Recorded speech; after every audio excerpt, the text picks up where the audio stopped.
The 27th day of September 2022 it is. Good afternoon. This is the great KBC. Thank you so much for making KBC your news channel. Indeed, we are coming to you live from the broadcasting house here in the county of Nairobi, and we are also live on all social media spaces. Hit me up on Twitter, on Facebook, and also on Instagram at Njue at KBC Channel 1. Our sign language interpreter for this live newscast will be Lucy Mwaura. Now straight to the news. Civil society groups have called for global urgent action to avert the prevailing climate-fueled catastrophe in the Horn of Africa region. The groups want governments to address climate change and humanitarian crisis of communities in the region, with close to 21 million people facing high levels daily of acute food insecurity and rising malnutrition.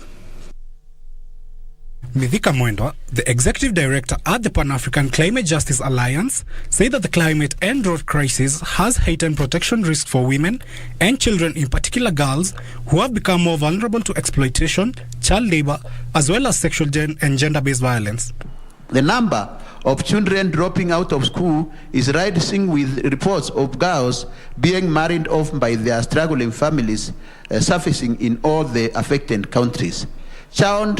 Early and forced marriages are being used as a negative coping mechanism to lessen demands on family resources and potentially get money that they can use to buy food and other necessities.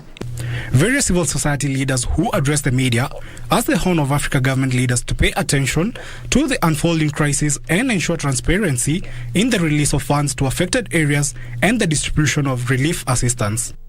They urged donors to make available resources to various national governments and organizations to protect and assist those who are threatened by the increasing bouts of famine. We need to put in place various mechanisms.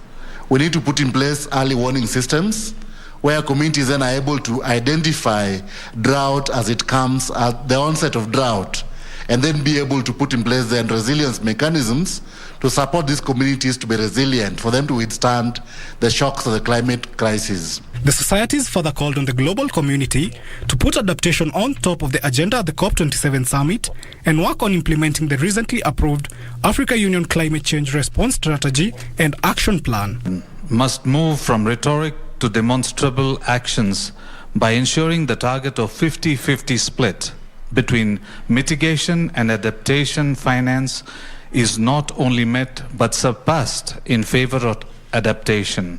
Collins Shadrach for Lunchtime News. And now, still on matters touching on the environment, the National Environment Management Authority, NEMA, now says the outlawed single-use plastic bags are still being smuggled into the country from Uganda through the Busia border. Cautioning Kenyans against using the bags as they risk arrest, the authorities say they have information that the single-use plastic bags, which were banned in the year 2017, are still in use in some parts of the country. Speaking during a cleanup exercise of Soko Posta Market in Busia Town, Busia County, National Environment Management Authority sent a warning to those involved in the smuggling of the bags in the country that the act attracts arrest and litigation. For us to succeed in managing the environment, then we need the cooperation of everyone, especially the traders and even the consumers of these products. Other stakeholders present during the exercise, however, challenged the county government to enact bylaws that ensure residents adhere to sanitation protocols. We have drainages which are blocked. We have open fields which are littered with a lot of waste. It would be our humble request that we start the cleaning by doing it by ourselves. All of us, wherever we are, in our offices, we have to ensure all the waste products are cleaned and eliminated from the service of the earth. The market, we have quite a lot of the population that is coming in and going out, and they sell food. It's a place for selling food. It would be nice to have food in a clean and healthy environment, which then improves the health of the community around Busia County. One of the things we are going to do after the cleanup exercise is we are going to talk to the traders just to try to enlighten them that as they sell their goods, they should not just throw garbage and wait for somebody else to come and clean it up, but at least that they also play their role in the community. Locals at the same time called on the county administration to place bins in the city to improve sanitation. Our residential areas are solid prone. We have more dump sites coming up or mushrooming within our residential areas. We have our the dump site already that is gazetted, designated by the county government, has already been turned into a farmland where people are farming there, and when we go to dump waste there, we don't have a place to dump. For Lunchtime News, I'm Zainab Said. Away from that, a 3-year-old baby has died after an inferno gutted down a multi-million shillings property that included 18 houses in Kikuyu town of Kiambu County. The source of the fire is yet to be established. At least 30 families were affected by the fire incident. The victims are now calling on the county government to improve firefighting services, saying a quick response on the incident would have salvaged the situation.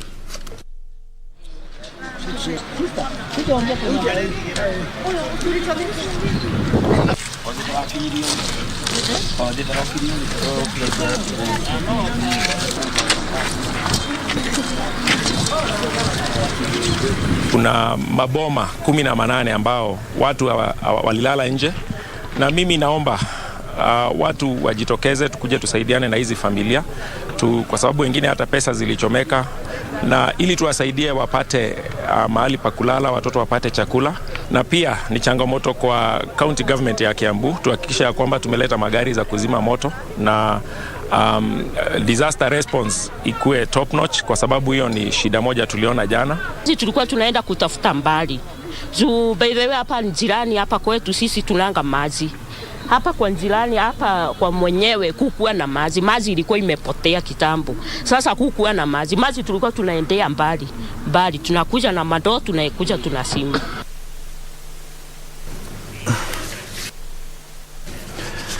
Moving on, the National Kikuyu Cultural Association, Kiama, has reduced the circumcision age of boys from the 14 years to 12 years.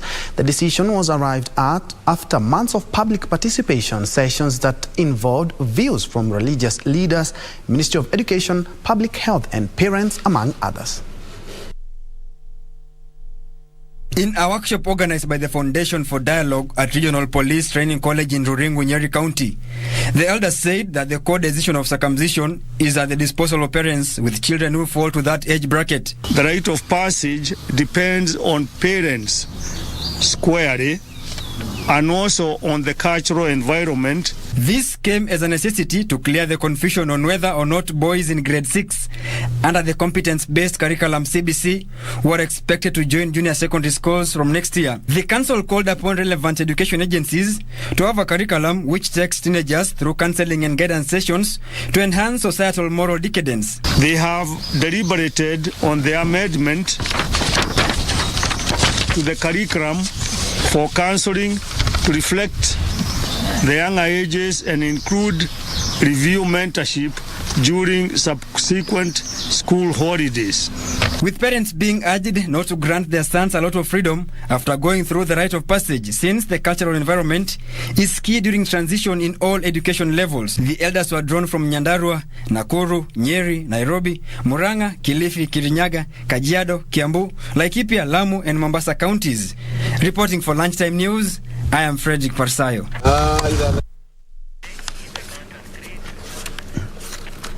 In other news, the Commission on Administrative Justice has called for the enactment of relevant laws directly touching on labor exploitation as part of efforts to protect migrant Kenyan workers. Speaking in Nairobi during the release of the systematic investigation report into the plight of Kenyan migrant domestic workers in the Kingdom of Saudi Arabia, the Commission's chairperson, Florence Kajuju, said the current labor laws don't refer directly to labor exploitation, hence they can't protect migrant workers. She called for ratification of the International Labour Organization Domestic Workers Convention of 2011 and the Private Employment Agencies Convention of 1997 to protect migrant workers. There should be a proper provision or non-confiscation of travel documents.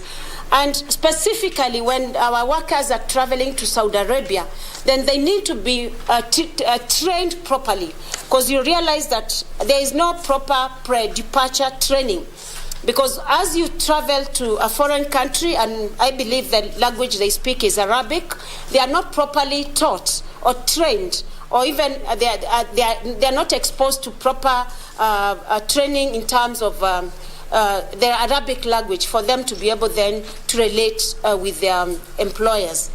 We therefore call upon stakeholders, including the Office of the President, the Ministry of Labour, the National Employment Authority, the National Industrial Training Authority, and Commissioner for Labour, the Ministry of Foreign Affairs, and the Department of Immigration to implement our recommendations to bridge the gaps identified pursuant to Section 42B and of the CAJ Act. And now to the coastal county of Kilifi, where the government has announced a number of programs and initiatives geared towards assisting young mothers and women in the county.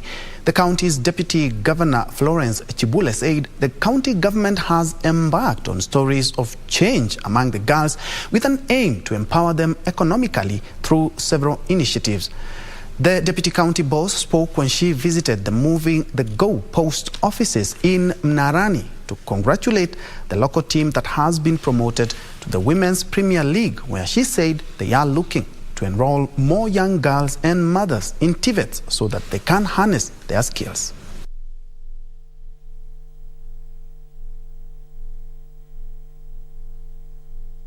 Tunasema wasichana lazima tuonekane, pia sisi tuweza kufanya jambo. Tunahakikisha tuweze kusongezwa mbele kielimu na hata co-curriculum activities kama vile mnavyofanya nyinyi. Na sisi zile jamii 51 communities ambazo tunafanya nazo zimekuwa safe communities for girls. Wanaweza fika pale, wacheze mpira, wacheze ligi yao bila mtu kuwafukuza, wamalize kucheza ndio wavulana wacheze.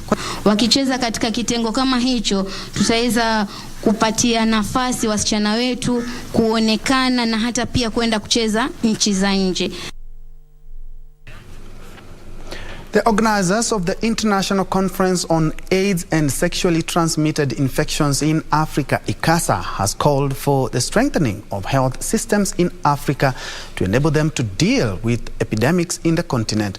They were speaking in Nairobi during a 2-day visit to assess Kenya's bid to host the ICASA 2023 conference in a biannual event held to invigorate the war against AIDS. The National AIDS Control Council Chief Executive Officer Ruth Laibon said despite efforts to bring infections down, the virus was still spreading fast, especially among the youth.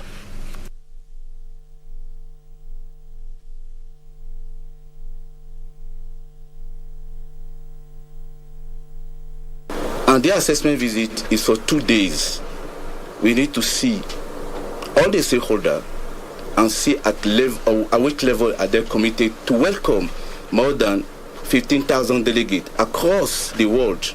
On the continent of Africa, you realize Society for AIDS in Africa is African, and for a very long time we have looked at donations from the other continents to take care of our issues. But this is the time when Africa comes out to take care of its own issues. We realize that only Africans know ourselves. Making a commitment with other African countries on the issues of consolidating our demand. His Excellency, the President Manifesto is focusing on commodity security for health, and HIV is one of those issues that he has singled out as one of the areas that we must also look at: commodity security, TB and malaria. Elsewhere, Migori County government has set aside 6 million shillings deal with a neglected tropical disease which have been common in Nyatike and Suna West sub-counties. This and more stories in news-making headlines in the counties.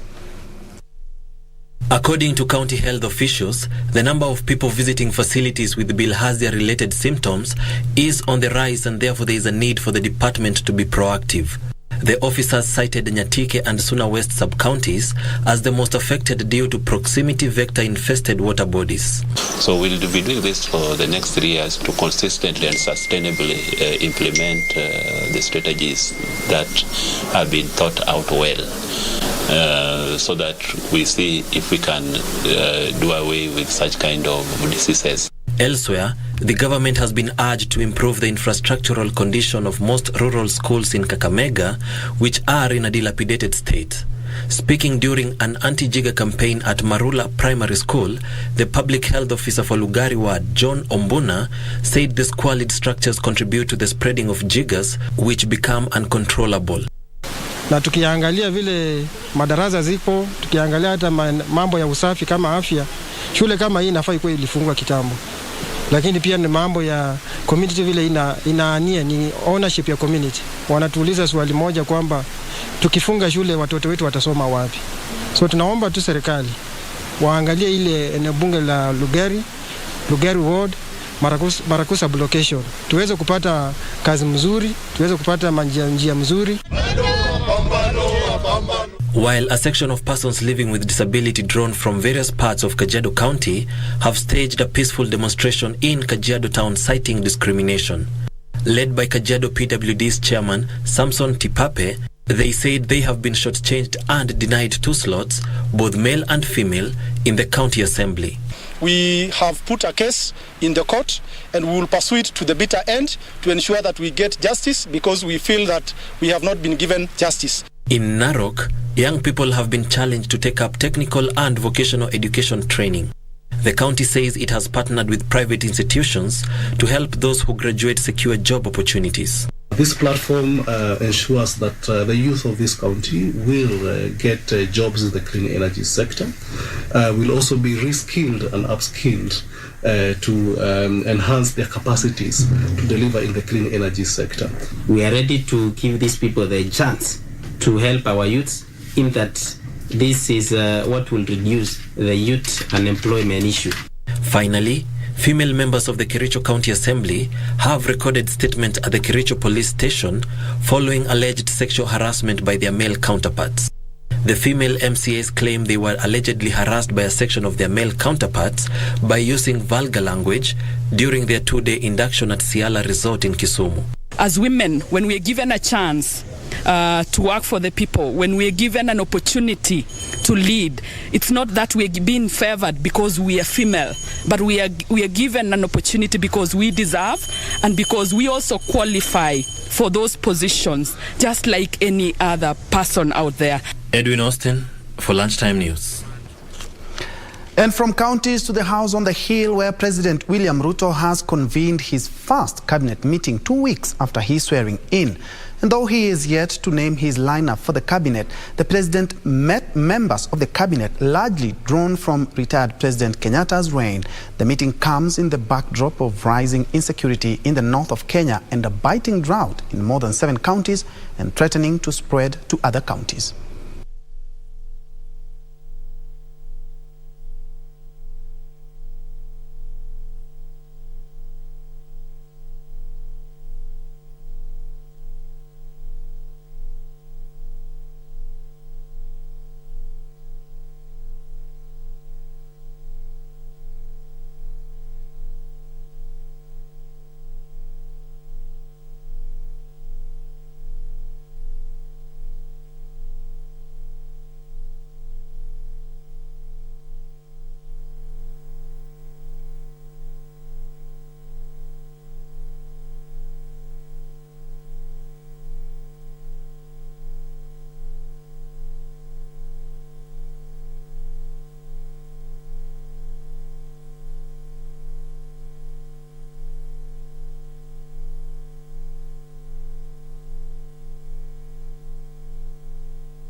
And that is a story we are keeping our keen eye on. But in other stories, police in Kayole are investigating gas attacks that happened in a famous joint in Kayole, Achievers Lounge. A woman is in police custody in connection with the attack on a group of celebrities. According to a CCTV footage given to us by the club management, who did not want to comment on camera, beg your pardon, the woman drew a small container with unknown gas content and sprayed it on the revelers before escaping.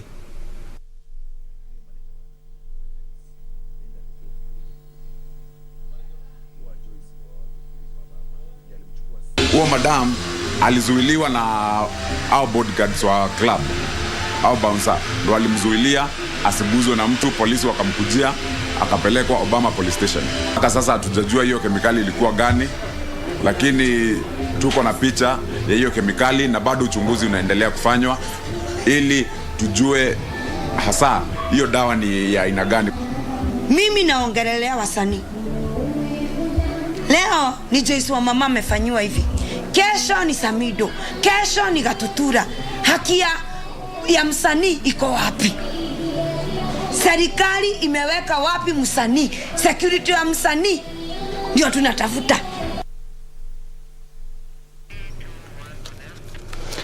Elsewhere, offenders who will be pardoned through presidential mercy will be allowed to get police clearance, popularly known as Certificate of Good Conduct, if a new draft bill is approved. The bill, Power of Mercy Amendment Bill 2022, is in its final validation processes before it is forwarded to Cabinet for approval processes to have criminal records for offenders who are pardoned, expunged or sealed. Speaking during a validation exercise in Garissa, the Power of Mercy Advisory Committee Joint Secretary Stephen Gitau said that there has been a view that a person who has reformed and qualified for pardon by the president should be able to enjoy their privacy by sealing or expunging their criminal records. The members of the public have been very instrumental as stakeholders, actually to confirm whether the bill will reflect the abuse they gave us, and whether there is a need of any further amendment or review. The records to be expunged or sealed according to the draft bill include all police records of complaints, investigation, detention, arrest and conviction, all prison records of the offender's remand and custodial sentence, and all judicial records of the trial proceedings. The bill is a parole system, establishment of national parole board is one of the issues. Another issue is establishment of what is known as a mental health review. The draft further proposes creation of a national parole board, a mental health review board for offenders with mental health issues. Those who will be able to qualify for pardon include the vulnerable offenders like expectant mothers, women with children, terminally ill persons, and the elderly under special circumstances. However, a prisoner must have served at least 1/3 of their prison term or 5 years for those serving life imprisonment. Those with pending matters in court or those who have not exceeded their judicial processes and those serving probation sentences will not be considered for pardon under the Power of Mercy Amendment Bill. For Lunchtime News, I'm Joanne Wangari. There was drama in several tea factories in Embu County after former directors stormed the factories and took leadership roles claiming they were the bona fide directors. Take a look. Sector. These were the scenes witnessed in different tea factories in Embu County. The current board of directors were caught by surprise when they arrived at the factory premises and found new bosses seated in the offices. Njue, the chairman of Mugania Tea Factory, cautioned the former directors against going to their offices without any court order and claiming that they are the directors of the company. One thing, it's illegal to just come and get to the boardroom. This is a private property. If they have any issue, whatever nature of the issue they have, let them follow the right procedure. We are currently the bona fide directors, elected directors. He affirmed that since they took leadership under the new tea reforms, there has been a substantive improvement in terms of performance, noting that the former directors want to paralyze the reforms to meet their personal gains. Elective positions, they are given by farmers, especially this area we are leading, because we're in the tea sector. where we have been there for 1 year now as elected directors, and we were elected openly in a very democratic manner. And this was an initiative which was there so that this sector can be reformed. So far, we have seen the fruits of the reforms in terms of performance. In Rukiriri Tea Factory, things were not different. The current directors were held hostage outside the offices after former directors stormed the factory premises and convened in the boardroom for a meeting. The factory chairman, Joseph, termed the action illegal, calling on government to intervene. We want to assure our farmers that their factory is under the directors whom they elected on 10th April last year. All those others are coming, they want to come and feast on the factory proceeds the way they used to do those days. Farmers who witnessed the drama urged the government not to allow few individuals who have their hidden agenda ruin the good progress in the tea sector. From Embu to the coastal city of Mombasa, where a human rights lobby group has raised a concern over alleged grabbing of a road reserve around the Mombasa's railway roundabout. The group's director, Bradley Ouna, led a section of locals to protest against the alleged land grabbing. According to the human rights lobby group, Mombasa Cement Company constructed a shed on the said land, which was being used as a feeding center. The group's director, Bradley Ouna, who led locals to stage demonstration, called on various government agencies, including the County Government of Mombasa, the National Land Commission, and the Ethics and Anti-Corruption Commission to investigate how that section of road reserve was allocated to Mombasa Cement. Leo tumekuja hapa kulalamikia County ya government ya Mombasa na EACC, National Land Commission, kuwa kuna watu wanajidai ni wazuri, wanalisha wengine ndio waweze kuibia land za Mombasa na za wananchi wa Mombasa. However, the Mombasa Cement Company, through Samir Balo, denied claims that they had grabbed the parcel of land. Ukienda pale mkiangalia, mkifanya survey nyinyi binafsi, mtaona kuwa pale hakuna road reserve. Na mwenye hiyo ploti marhemu, yeye mwenyewe ako na documents, ako na title, ako na kila kitu. Ni nani aliotoa title? Mkiangalia wale waliotoa title ndio waulizwe kama kulikuwa na road reserve. Balo, who is Tudor Ward MCA and an employee of Mombasa Cement, said the land belonged to another business person who transferred his ownership to Mombasa Cement.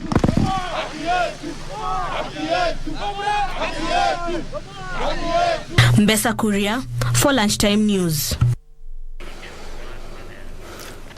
At about 27 minutes past the hour, we are taking a quick breather, but when we come back, we still have more stories. I'll run you through a couple of more stories before we can look at sports. But before then, allow me to appreciate Fiston Kamegele. You say you are watching from DRC.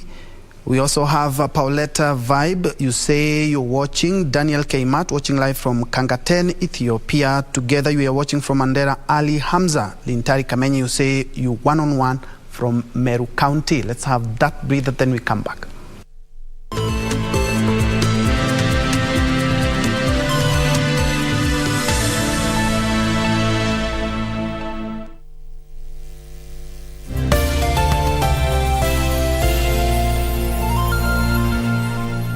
Are you a holder of unclaimed financial assets? Take advantage of the Finance Act 2022 moratorium on penalties and interests. Surrender any unclaimed financial assets in your possession today. Unclaimed Financial Assets Authority. Receive, safeguard, reunite.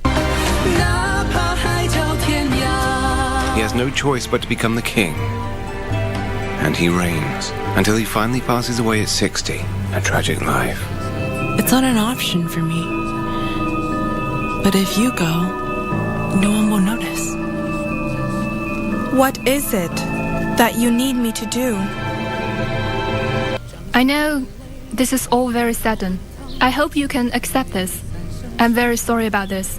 You've got some nerve coming here, asking if you can see him. Please. I saw Echo recently. Francis told me a bit ago that Roger came to Skyward today and said he'd seen Echo, and that he'd come to Skyward looking for him there. Wake up, will you? It's been 300 years, and you still don't get it?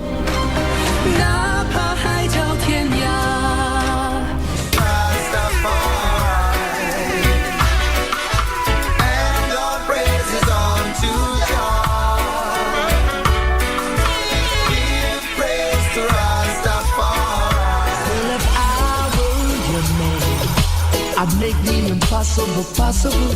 And if you were my girl, our love would be so incredible. Just love is so much away. All the tears from my eyes.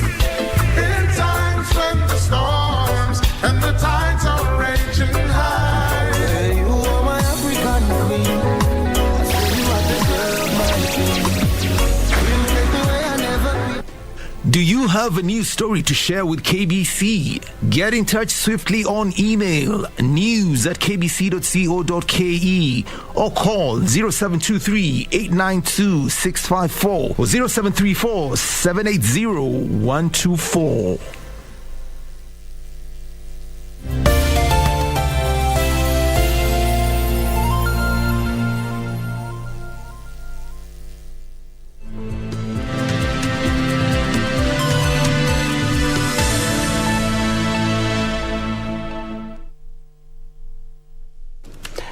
Welcome back and thanks for keeping it KBC. Let's proceed. The first referral comprehensive Cleft Care Center in East Central Africa has been launched. The center will now offer an opportunity to children and adults with cleft lip and palate deformities a chance to get corrective surgeries for free in the country.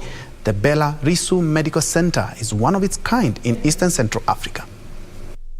Bella Risu Foundation, in conjunction with Smile Train, the world's largest cleft charity, has launched a not-for-profit non-government organization, Bella Risu Medical Center. The center will provide comprehensive cleft care services and training opportunities in Eastern Central Africa, including specialized cleft services, cleft lip and palate surgeries, nutritional support, orthodontics, and speech therapy. Speaking during the event, CEO Bella Risu Foundation Dr. Martin Kamau said the center will strive to empower local healthcare practitioners with the knowledge and skills to be able to provide the surgical services, thus ensuring continuity of care. We hope, or has been extended to Bella Risu Medical Center, where we will offer these comprehensive cleft care services also free of charge. In Kenya, it is estimated that 6 children are born with cleft lip and or cleft palate every day. Bella Risu Medical Center, we hope to play its part in universal healthcare in Kenya by plugging the gap for this surgically neglected disease and ensuring access to safe, quality, and affordable healthcare. In addition, Smile Train Senior Program Director East and Southern Africa, Jen Gige Muturi, said the Smile Train's vision is to ensure that patients with cleft are able to receive holistic care closer to their doorsteps. I encourage the Ministry of Health and the government to prioritize surgical services in local hospitals to not only save lives but also to avert disability. Starehe MP Amos Mwago said the center will boost the health sector by lifting the burden from those that suffer cleft-related complications. It's such a shame that there are people who are suffering, cannot access quality health care. There are people who cannot even access the very basic needs in matters healthcare. But we're looking for sustained relationships. We'll come and have sit-downs that we can chart the way forward for our people. The center is a 30 inpatient bed facility with facilities for 2 acute care units, 2 operation rooms, basic laboratory services, a dental unit purposed for cleft treatment, a training center and simulation lab, and 4 consultation rooms, among others. Beatrice Gatonyangetich, Lunchtime News. Quite impressive. Remember, the services are free. Elsewhere, parents and stakeholders in the education sector have expressed their support for the competency-based curriculum system. Speaking in Nairobi during a birthday celebration for September babies, called on President Dr. William Ruto to come up with ways reducing what the stakeholders say is a burden of expenses brought about by the new curriculum. Gravity Park CBC Center. This is one of the areas established for schools with little or no space in their schools to allow CBC practical lessons. The parents present rallied their support behind the CBC curriculum and urged the task force that was appointed by President William Ruto to uphold the system and improve it. Labda ni mfumo ambao watu walikibiria, tukipaga vizuri CBC inaweza kutusaidia. Because hii maneno ya CBC inakuza talent kutoka mtoto akiwa mdogo. The main role of a competency-based curriculum is to produce holistic learners who can fit into the ever-changing society and meet the needs of the 21st century job market. At this time pia watoto wana grow faster, ni werevu. Ambao tuseme example kama upande wa mechanic, upande wa engineering, upande wa chief chef hivyo. Weka mtoto pale ndani. Anakuwa na hiyo ability ya kujua the way forward in life. Smart Joker led a team of comedians who helped them celebrate the September babies and told parents to allow children to explore their talents. Let us be creative. Let us not force the government to levelize everything. Yani, tuseme watoto waweze wako na napier grass, wako na mahindi hapo tayari, they learn about mahindi, alafu tuseme pia walotwa tuwalazimisha wasome kuhusu mahindi. Kenya has achieved huge milestones in the implementation of CBC education, with the first pilot class of 2017 currently in grade 5 moving to grade 6. Grade 6 will mark the end of the primary education cycle of the curriculum before transitioning to junior high school. Edwin Austin for Lunchtime News. Moving on, the Kenya National Commission on Human Rights has commended the various electoral players in the management of the 2022 Kenya general election, while releasing its preliminary findings on the 2022 election monitoring report. KNCHR chairperson Roslyn Odede commended the IEBC and the police for their role towards improving the election process in the country. Odede said their findings indicate that police were responsive towards security challenges and that there were fewer human rights abuses recorded compared to previous elections. In its assessment report of the 2022 election, the Kenya National Commission on Human Rights Chair Roslyn Odede revealed that Kenya had made enormous strides as a country in improving the election processes. The Commission acknowledges and applauds the IEBC for putting in place systems that ensured a more robust counting, tallying, transmission, and announcement of result process. The Commission lauds the voters for electing an increased number of women, youth, and persons with disabilities. Kenya National Commission on Human Rights also condemned cases of violence targeting IEBC officials, calling on authorities to conclusively deal with the matter. The report also identified cases of abuse freedom of expression, especially on the online platforms, which were in some cases used to propagate hate speech and propaganda. Such utterances disenfranchise people of their constitutionally guaranteed rights by creating fear amongst voters and threatening peace and stability. The research sanctioned by the Kenya National Commission on Human Rights in 2017, at least that 7 people died and 126 others injured during post-election chaos. However, this year's general election, only 7 cases were reported of lives lost, translating to 8% of total reported cases.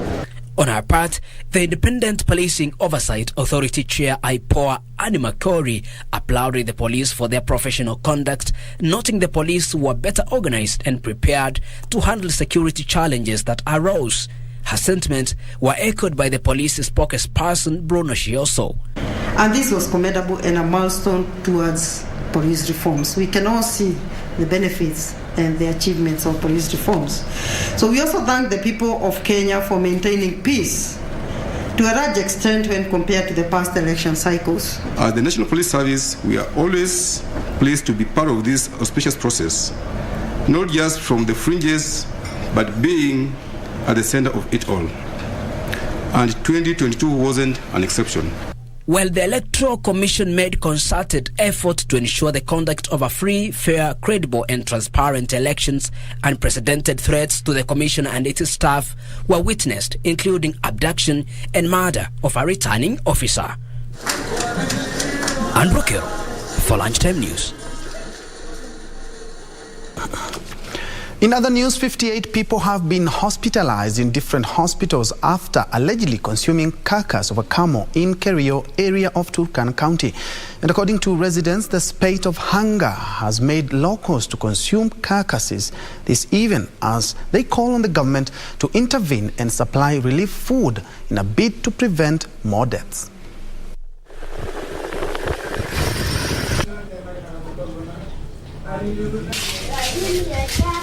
Jambo la kusikitisha sana ni kwamba tumepata magonjwa ambayo imesuka katika kijiji hii, na imetokea tu kwa mnyama ambayo imegonjeka na wao wamekula huyu mnyama, na sasa wameambukizwa na ugonjwa ya kuhara na kutabika. Na watu walikula ngamia na hata wengine wameshindwa kufuga mtoni kwa sababu wamelemewa na nguvu kutokana na ugonjwa hiyo ya ngamia na ya kuhara.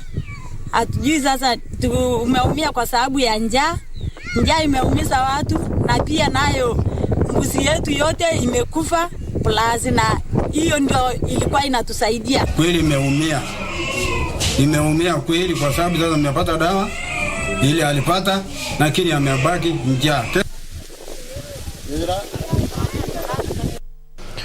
And from Turkana to Kisumu, where Governor Professor Anyang' Nyong'o now wants pit latrines phased out in peri-urban and rural areas. Nyong'o said pit latrines have similar effects to open defecation to those residing downstream, especially during the rainy season. He instead wants governments and line stakeholders to devise ways on how to provide modern waste management system that will turn waste into viable products. Chola Simon with the details. Statistics indicate that 6 out of 10 cows. As majority of Western Kenya counties strives to eradicate open defecation with various degrees of success, Kisumu County Governor Professor Peter Anyang' Nyong'o now wants even more efforts put towards systematic phase out of pit latrines in rural and peri-urban areas in the country. We can invent all kinds of ways of dealing with that great fall. But pit latrines in our society is a dangerous thing. I'll give you an example. If you do downstream, down that way, and people live up that way, and all of them are all kind of pit latrines. Down there you put a board in the house of consumption, and they're all pit latrines up there. It begins raining heavily to make sure that you have better water. And you still have the board and the pit latrines. I'm quite sure that you're doing something else. Speaking during a 2-day USAID-funded Sanitation Stakeholders Forum in Kisumu, Nyong'o said efforts must now be channeled towards turning the human waste into usable products. His sentiments were echoed by Busia County Governor Paul Otuoma, who challenged county governments to ensure integration and strict implementation of sanitation policies that will ensure locals can access sanitation facilities at every sector. Underpinning markets, protect consumers in sanitation and menstrual hygiene products and services. The State Western Kenya Sanitation Project will be supporting the domestication and implementation of the Kenya Environmental Sanitation and Hygiene Policy at the county level, including strengthening of monitoring and coordination mechanisms. The multi-million US-funded Western Region Menstrual and Sanitation Project seeks to enhance the capacity of 8 counties in the Lake region on how to manage sanitation in the region. The Western Kenya Sanitation Project is expected to catalyze and transform accessibility and delivery of sanitation and menstrual hygiene management products and services to Western Kenya. And of course, improving sanitation and menstrual hygiene status in Western Kenya is therefore a multi-stage agenda that calls for individuals, organizations, partnerships to front for sustainable strategies to marshal the necessary resources, skills, ideas, and even platforms. Chola Simon, Lunchtime News, Kisumu County.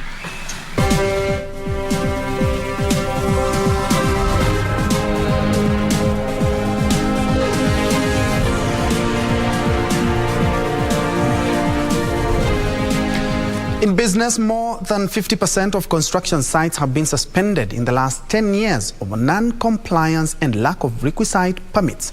The National Construction Authority, NCA, says despite county governments ordering a cease of operations, some contractors push on with the projects due to a lack of collaboration by stakeholders in the construction industry.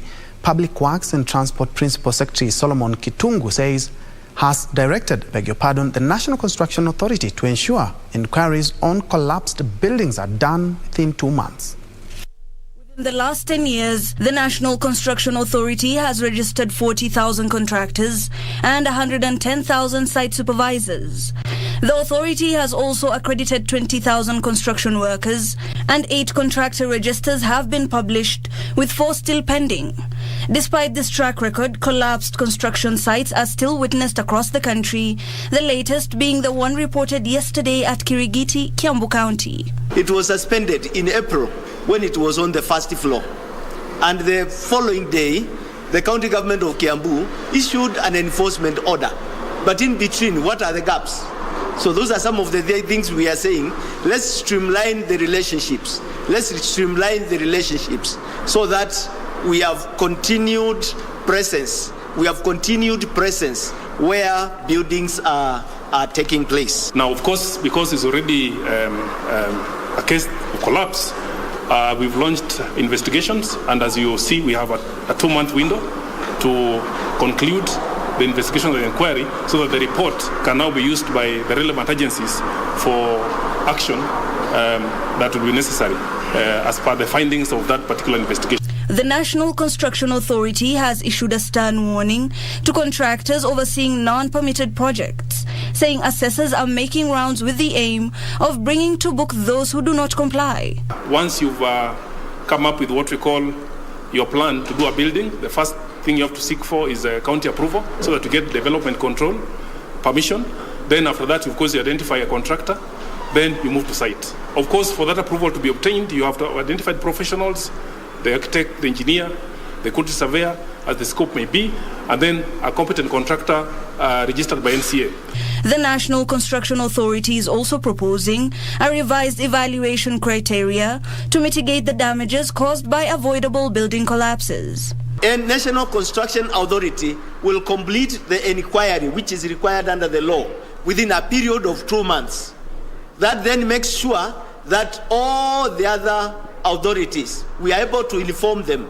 We are able to inform the county governments. We are also able to inform the criminal system, because by the end of the day, they wait for these inquiries to happen so that then they can also be able to act. Kitungu says a laxity in supervision of buildings should stop and public sensitization on the correct construction practices be endorsed by the National Construction Authority. With construction collapses being witnessed every day, the government is now advocating for a multi-agency approach in order to ensure that no lives are lost. Hibak Said for Lunchtime News. Thanks, Ibak. Moving on, Equity Bank Kenya has been recognized by the Kenya Bankers Association for its COVID-19 response that included financing and postponing loan repayments for small and medium enterprises. KBA says the lender was at the forefront in championing sustainable finance initiative in support of the region's economic recovery and resilience. In support of the COVID-19 response, Equity Group invested 1.7 billion shillings to support government and community efforts in fighting the pandemic. The bank also restructured loans and offered loan repayment moratoriums to its customers, a move that played a critical role in cushioning businesses that were operating in tough economic environment. Equity accommodated and rescheduled up to 45% of its loan book and waived 1.2 billion shillings in rescheduling fees, with an additional focus on lending to its customers during the COVID-19 period, resulting in a 30% growth in overall loan book. This move has put the lender at the top position in the Best Bank in COVID-19 Response and Best Bank in SME Financing Award categories. Isolation of what happens in the environment. So when COVID hit, SMEs were affected in different ways, and the bank came up with strategies on how to ensure that those businesses survive the COVID pandemic. This has become a hallmark event at in our KBS calendar, since it accords us this unique opportunity to honor the banks that have certainly put the economy, society, and the environment at the center of their operations. The SFI Catalyst Awards were established by the KBA to celebrate and recognize member banks that continue to make significant strides towards enhancing bank practice, leadership, and innovation, thus impacting its customers and stakeholders environmentally, socially, and from a governance perspective. Reporting for Lunchtime News, I am Teresa Mutai. Further afield, Danish authorities have asked ships to steer clear of a 5 nautical mile radius off the island of Bornholm after a gas leak overnight from the defunct Russian-owned Nord Stream 2 pipeline drained into the Baltic Sea. The German government says it was in contact with the Danish authorities and working with local law enforcement to find out what caused pressure in the pipelines to plummet suddenly. Here are the details of this and other stories making headlines from across the globe. On Monday evening, the operator of Nord Stream 1 pipeline, which ran at reduced capacity since mid-June before stopping supplies altogether in August, also disclosed a pressure drop on both lines of the gas pipeline. The pipeline has been one of the flashpoints in an escalating energy war between Europe and Moscow since Russia's invasion of Ukraine in February that has pummeled major Western economies and sent gas prices soaring. The German network regulator president says the pressure drop in both pipelines underscores the German network regulator's assessment that the situation is tense. The regulator said it was currently not known what had caused the pressure drop, adding the event had no impact on security of supply in Germany and that the country's gas storage levels were around 91%. Meanwhile, Apple says it has started making its iPhone 14 in India as it diversifies its supply chains away from China. The company makes most of its iPhones in China but has shifted some production outside the country as tension rise between Washington and Beijing. China's zero-COVID policies that have triggered widespread lockdowns have caused major disruptions for businesses. Apple unveiled its latest iPhone earlier this month. Taiwan-based Foxconn, which manufactures the majority of Apple's phones, has had an operation in the southern India state of Tamil Nadu since 2017, where it makes older versions of the handsets. Finally, Australian telecoms giant Optus came under fire from the government for a massive cyber breach, while an anonymous online account believed to be that of the hackers said it was deleting stolen data and withdrawing $1 million ransom demand. An account called Optus Data is an online forum believed by cybersecurity experts to be that of the hackers, had threatened to publish the data of 10,000 Optus customers per day unless they received $1 million in cryptocurrency.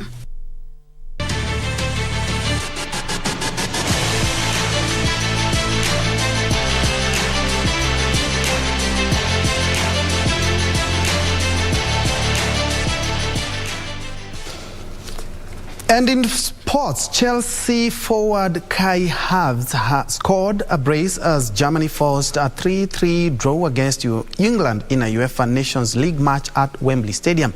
In another match, Italy qualified for next year's final after a 2-0 win over host Hungary. A total of 9 matches will be played tonight with Spain, Switzerland, Ukraine and Albania among the teams in action.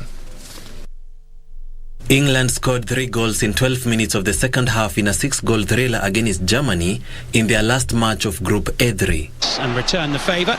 James with the ball in. Good chance here now. Shaw! It's James, and it's collected now by Bukayo Saka. That's brilliant play. Oh, 2. Kane against Ter Stegen. 3-2.